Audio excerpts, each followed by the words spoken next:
ఉంది. అహోబిలంకి చాలామంది వస్తున్నారు, ప్రపంచవ్యాప్తంగా వస్తున్నారు. వచ్చిన భక్తులకి సరైనటువంటి ప్రసాదము వసతి ఏర్పాటు చేయాలంటే వైష్ణవ సేవ చేయాలని కోరికతో ఇంత పెద్ద ప్రాజెక్టు తీసుకున్నారు. అందులో భాగంగా ఆరంభంలో కొంత భూమిలో ఈ మందిరం నిర్మించారు. వైష్ణవ సేవ చేయాలి, ప్రభుపాదకి ఈ ఈ వ్యవసాయ క్షేత్రాన్ని అంకితం చేయాలి, బాగా అభివృద్ధి చేసి అని చాలా గాఢమైన కోరిక ఉంది ఈ ప్రభుకి. ఈ ప్రభు కోరిక తప్పకుండా నరసింహస్వామి తీర్చాలని మనందరం హృదయపూర్వకంగా హరితత్వ మంత్రం హరే కృష్ణ మంత్రం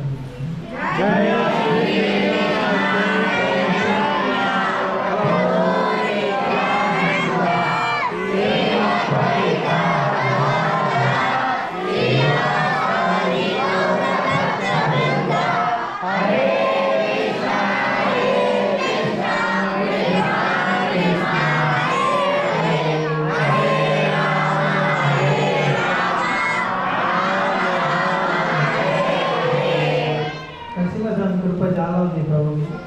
భగవంతుడు తన దగ్గర పెట్టుకున్నాడు, తోడుకొని వచ్చుకున్నాడు, పాదాల దగ్గర ఉంచుకున్నాడు. మరి ఇప్పుడు కీర్తన చేస్తూ వెళ్తారు. యాంప్లిఫైర్ ఎక్కడ ఉంది? పాడండి.